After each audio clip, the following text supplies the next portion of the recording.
Welcome to another edition of Thunder and Lightning. I am your host, Dan, and of course, not next to me is not the other Nikki. I have my third favorite Nikki, Nicky motherfucking Snacks. What is up in the motherfucking building? Episode 3 of Hard Knocks is just wrapped up. What's our vibes? This episode was the free agency episode. This was the so long, see you later, Saquon Barkley episode. This was the Brian Burns got the trade done episode. Let's get the hog mollies. Let's get the offensive linemen ready to go, and a couple interesting tidbits about Tyrod, and then ultimately leading up to Drew Luck becoming our second string quarterback at the moment. Nick, what's up tonight? How's it going? Danny, thanks for having me on. It was definitely an eye opener. They did not want Saquon back. Like, we'll get that off our chest, which I don't blame them. A team situated the way they are right now should have no reason to bring him back. Right. But they went a different route in building their team, which I love, and going after Brian Burns, which is awesome. My biggest takeaway from this was the Saquon, Joe Shane, Ed Berry, his agent, Saquon's agent, and their negotiations, and John Mara's in there, and he's walking out, just back turned to him.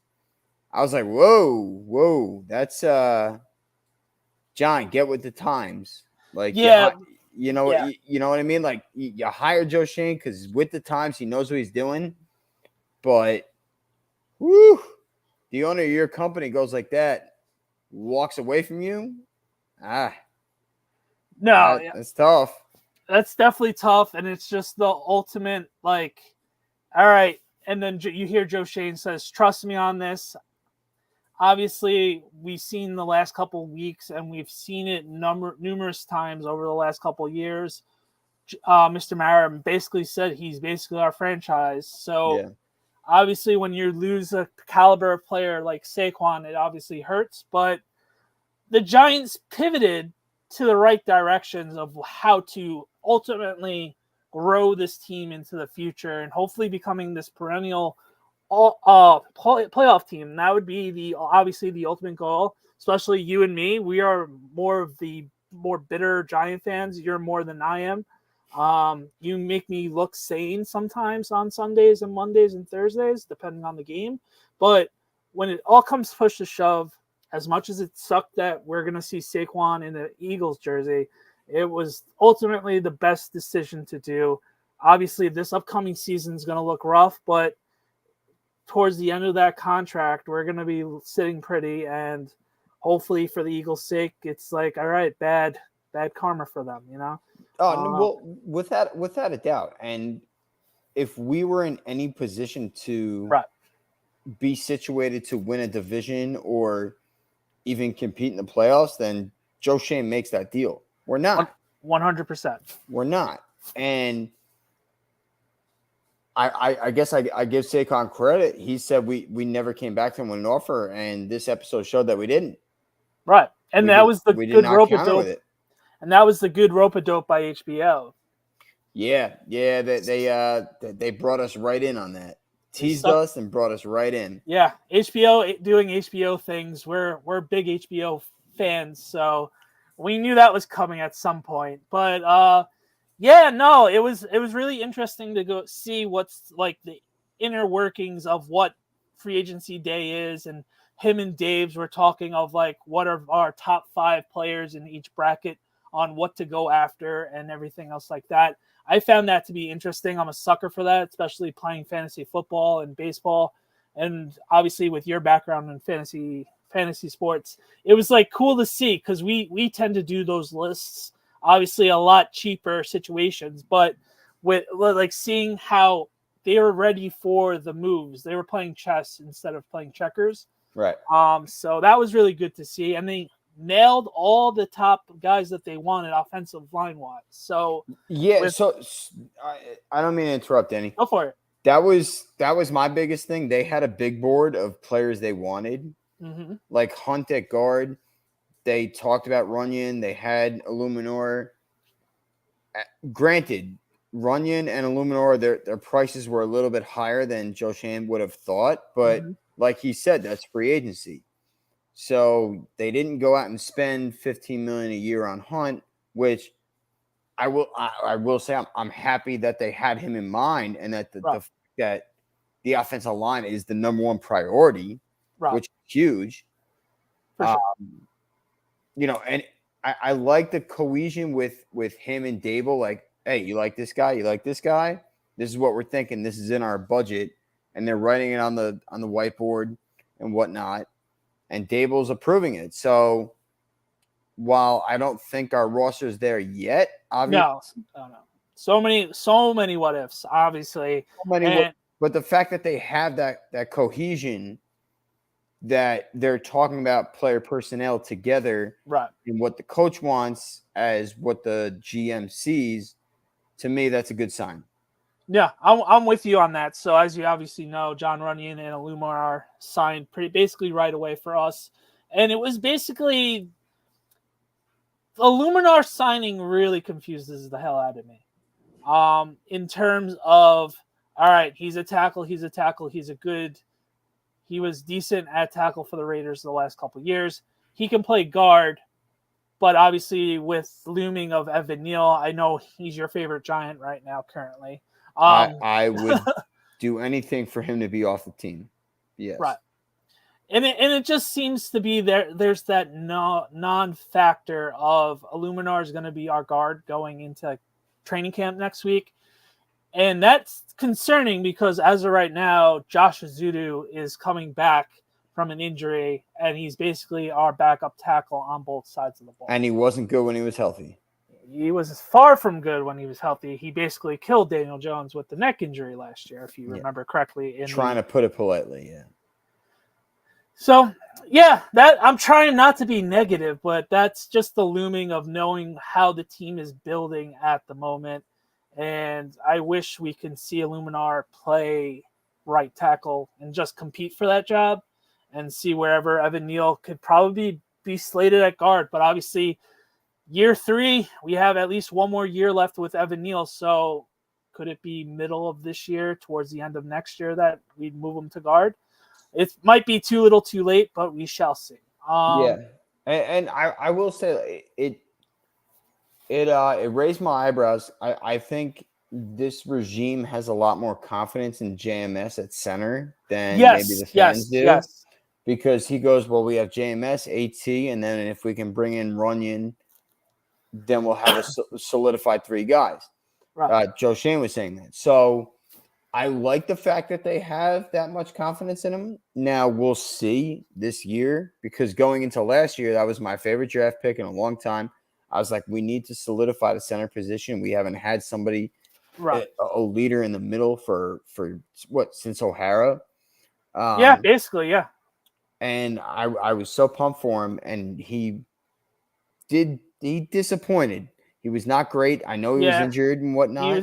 But he's a second round pick. So you have to think that a second round pick from a team that is deprived of offensive line need is going to see this guy and probably study him more than other teams and think that he's going to be the one. So when Joe Shane said that, and he mentioned JMS and AT as stalwarts on the line, I was like, okay, well, I'm glad to hear that they have confidence in him.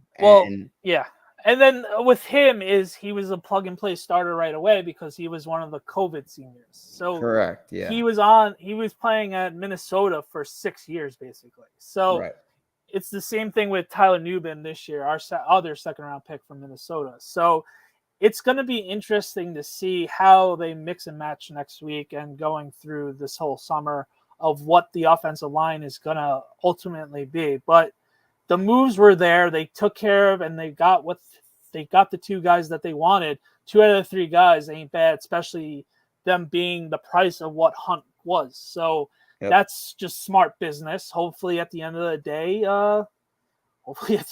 they work out, man. Like, that's, for whatever reason, whatever offensive line we usually have gotten the last decade hasn't panned out. So no, and Michael Strahan's not lining up against John Runyon Jr. because obviously we know Michael Strahan destroyed his father when he was in Philly. So that's good. But to get Runyon and Illuminor for essentially the same AAV as Hunt is a nice get. I like that haul. I do. And they clearly targeted both. So I like that. And just on Twitter and the fact that what we're seeing with Illuminor, he's happy to be here. That was my next wants to question be about here. Luminor. Was very weird. They were going to offer him the 3rd year, and I Yeah. forgot who mentioned it. No, he only wants 2 years. And we're like, and Joe Shane was like, oh, okay, that's weird. Yeah. So we'll see what happens with that. Maybe they'll get him to the 3rd year. I don't know. We'll see how he plays out with us in year 1. But that was a little weird. Usually you want the stability of the extra year coming from a player. Right. So that was a little weird. It was very interesting overall to see how their free agency board kind of comes together, right? And what they think players are worth, and then what they actually have to pay them. So right. I really like that inside aspect of the show tonight. Right, and the other the other interesting thing was, before we get into Saquon, because obviously Saquon's going to be the bigger part of the show, was Tyrod. Dave's wanted Tyrod no matter what. Obviously, the Jets weren't backing down. After, I didn't realize the Jets wanted Luminor and Runyon that badly as well. We were able to beat them out on both players. So the Jets must have been like, fuck this, we're getting Tyrod. So Tyrod once again getting good amount of money. Well, there's nothing better than backing up your 40-year-old injury-prone quarterback with a 35-year-old injury-prone quarterback. So good for them. Good for them. I'm not mad. I did like Tyrod for what he was. So the offense ran as smooth as ever with him last year. So. Arguably, yeah. There's no arguing in that. And a couple hiccups here and there, we could have had a couple more wins. So, yeah, no, for sure with Tyrod. That was interesting to see. And then they decided to go on Drew Lock. And then that was their bargaining with Drew Lock, was basically, look what our coaching staff has done with backup quarterbacks. In Buffalo, they had Mitch Trubisky, and then Pittsburgh signed him for a bigger contract to eventually start. That lasted not long at all. But come here and you get a payday, pretty much. Basically. So it's going to be interesting to see. It was a 1-year deal, which we all know, for Drew Lock. So, and it was like, all right, well, let's see what Drew Lock does. He does what Dable wants to do, actually. So who knows? And at this point of the offseason, we still don't know what's going on with Daniel Jones. We still are flirting with the idea of trying to move up, or if someone was to fall down to us at 6, that was still on the table. So it's a good security blanket. I know Drew Lock isn't the most home known name right now at the moment. He's had moments when he was on the Broncos. Other than him singing Young Jeezy, he's had moments. And then this year beating the Eagles on a Monday Night Football game was pretty impressive to see. So by no means I'm going to be overly confident into Drew Lock, but compared to other situations, he's obviously better than Tommy DeVito. Even though he's our paisan, he is what he is. But let's see what happens with that, and hopefully Drew Lock has a good training camp. And obviously Singletary, we all know Dave's like Singletary from his time with the Bills, and then last year with the last couple of years with the Texans. He's a solid back. That's just, he's going to get you those. He's consistent. Yeah. He's very consistent. He's not that flashy guy. He's an ultimate pro, and his nickname is Motor for a reason. So he's going to be the guy that we all like, but he's not that, oh my God, like this guy is our team type of thing. So that's probably a good thing as well. No, I definitely agree. And the fact that they eyed Singletary right away tells you all you need to know. Yeah. They knew. And that leads us to the whole Saquon thing, and then we'll get into the Brian Burns thing. As far as it, like we mentioned before, they let him test the market. You know what that means. All right, come back to us with a good offer. It means see ya. See ya, aka see ya. You're going to be getting a lot more money. agent called back. This is what we're getting. Joe Shane was like, "Is it in the division?" And of course, the agent wasn't going to tell him where it was because smart business. Yep. But then again, would it be? It was smart business, but would you be like, all right? Well, it could have been a leverage tool. I think that's what you kind of meant. Like, go back to the Giants. Yeah, it's in the division. Does this make you want to revamp your offer? I don't think it would have, but old regime, he would have. That would have happened. Well, he wouldn't even have been a free agency at this point. Very fair point. Yeah, he would not. We would not be having this discussion. Right. So but get him and would have signed him to a $20 million a year deal. Yeah. And then, like we mentioned with John Mara, it just thank God we have someone in the newer realm of NFL. All right. It's just like relief pitching in baseball and other positions in baseball. Because John Mara's still stuck in his ways too. Yeah. And you could tell by his reactions with the whole Saquon stuff. Tim McDonald is obviously his nephew, so you can tell what's our identity. The tea leaves are obviously I'm gonna be the guy that's gonna push for Saquon all the way. Yep. And then obviously he's like, all right, well, that's too rich for our blood. Thank you for calling us.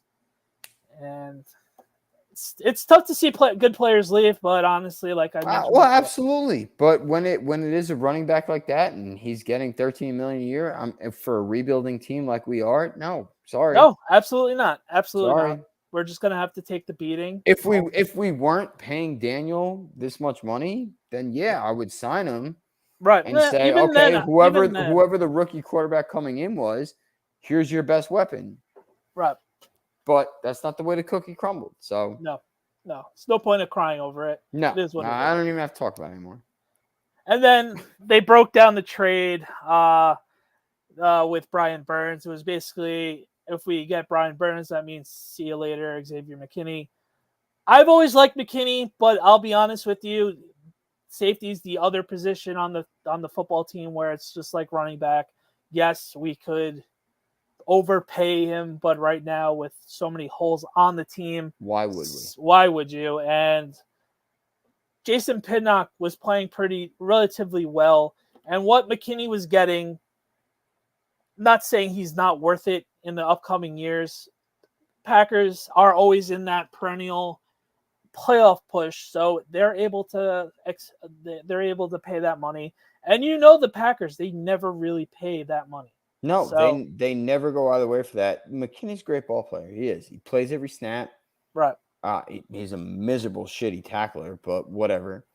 But he does everything well. However, if you're going to tell me, if you're going to say, oh, Snacks, who do you want? Do you want defensive end Brian Burns, who's a perennial sack master, or do you want a safety that you can probably replace in the second round? Right. No, 100%.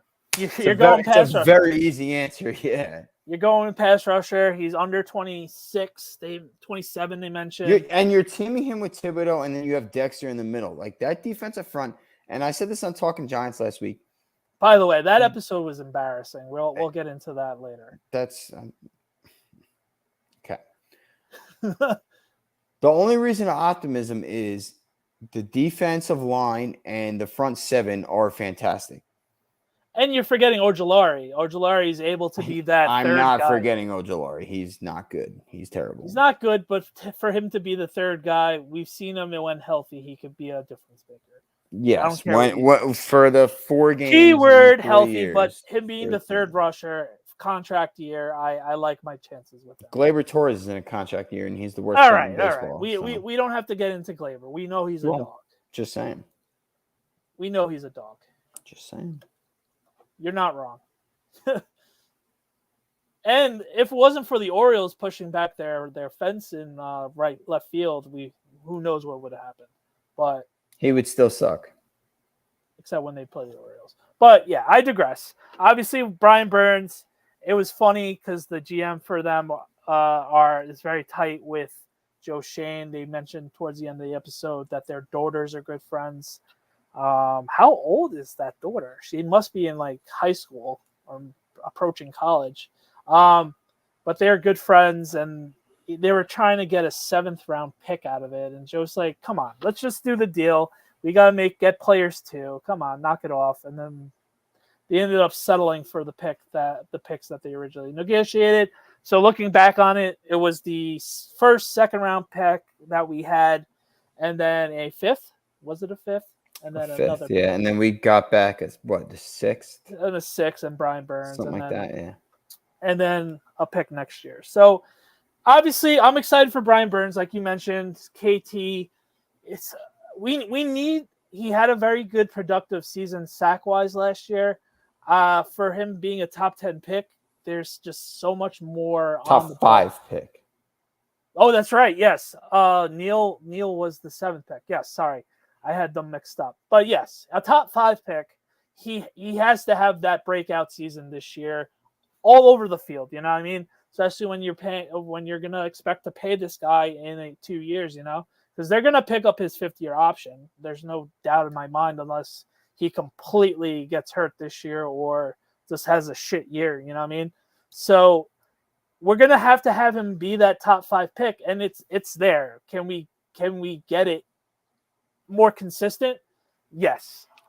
We need KT to be that 2nd level and becoming that. And obviously with Brian Burns coming here, we should be getting that. Well, and that's why I said I had so much optimism, quiet optimism, because of that defensive line. Right. And this is Thibodeau's year. Joe Shane, Brian Dable, the front office, they gave him an absolute weapon, a proven weapon. Yeah, he had Hattie. They basically had Hattie the last 2 years across from him. Correct. Which was pathetic. Which was a dog, but bad dog, like a bum. He's no team is focusing on him. They're going to focus on Brian Burns, which is going to open up Thibodeau. And then you have Dexter in the middle. So if Thibodeau's not going to be consistent all year this year, then I'm sorry. Yeah, you pick up the 5th-year option because you have no choice. He's the 5th overall pick. Good riddance. I'll see you.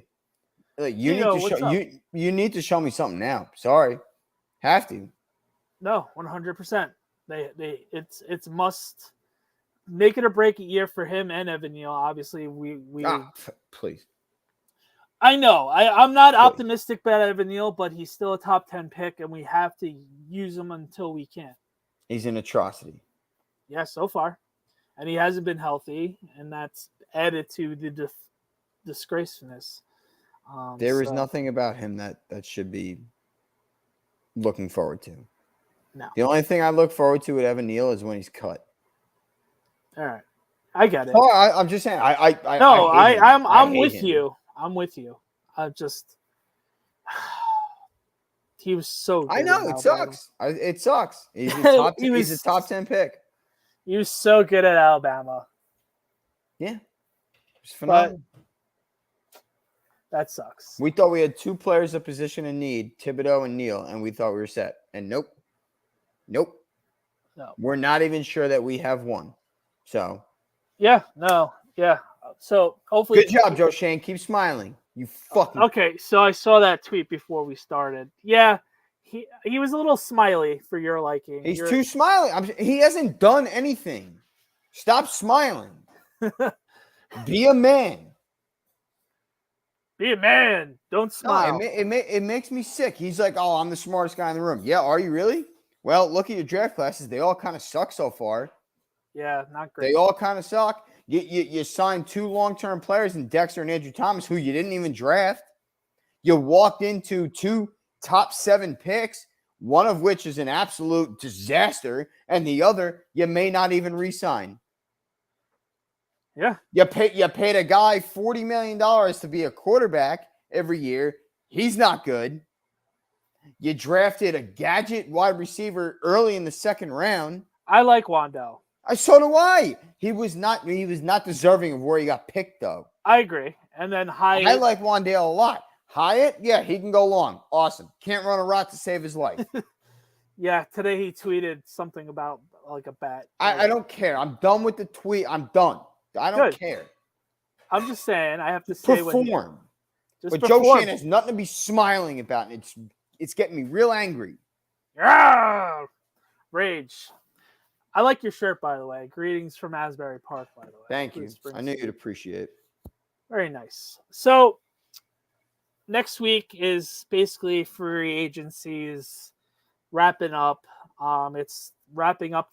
Is next week the last episode? Yeah. Next week is probably. It may be one more episode, maybe one more after. But next week basically is the ramp up for draft. Maybe they'll show the draft. If not this week, the following week. The last tidbit was they were talking about Jaden Daniels that Daves would trade up to get him. So yeah, it just shows me that Dable knows that his quarterback that he has in the building right now is useless and will never be anything. So yeah, I just got a text from my friend Rio, who's a big Commander fan. Check out his work. Obviously, if you want to check out Commander's work, he's basically the Talking Giants of Commanders fans, so it's pretty cool. He sent me the text. I'm like, all right, there you go. So he's all in on Jaden. So hopefully he's not as good as we all expect him to be. Well, it is Washington. That's the only thing I'll say about it. And also, they weren't exactly enamored by him when he was doing the board work at the combine. So yeah. Even though his answer was a smart ass comment, like it was a smart ass comment, but he couldn't read back the play, he couldn't draw it. Like, come on. They were in love with Drake May. That was it. End of the story. You could see it last week. Brian Dable was in love with Drake May. Tino, how true is it that the Giants rookie Theo Johnson is injured? Probably very true. He's probably out for the rest of his career. Yeah. That's the New York Giants. PUP, Bellinger was like that a couple years ago. I saw Bobby tweet at that. He was on PUP for a day. So we'll see what happens, because I didn't hear about this injury until literally today. So let's see what happens with that. It just goes to show you, I saw some beat writers say that Bellinger might be the tight end on the bubble. I never bought that for a second. Yeah. Because he's believe a word they say. Well, not only that, it's just really funny. We have an actual tight end on the roster. Why would we get rid of him? Right. Stupid. But let's see what happens with Theo. I'm not really going to go crazy until August. Yeah. But he's another guy that has high upside, and hopefully, obviously, starting on PUP as a rookie is never a good sign. So we'll see what happens with that. You mentioned that you were optimistic about the season coming in. Stupidly, me and Nikki on Monday were going through the first 10 games, and then it turned into a whole season. I've been, all right, they're over under 7.5. I've been pretty consistent, going maybe 6 wins because of question marks.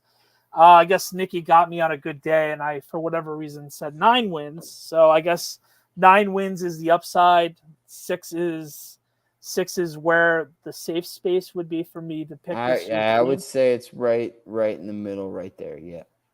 It all depends on weeks 3 through 8 if they're able to survive, to steal 2 wins. Like, if they do that, then I'm very confident that we will be watching somewhat meaningful football in December. So if not, see ya.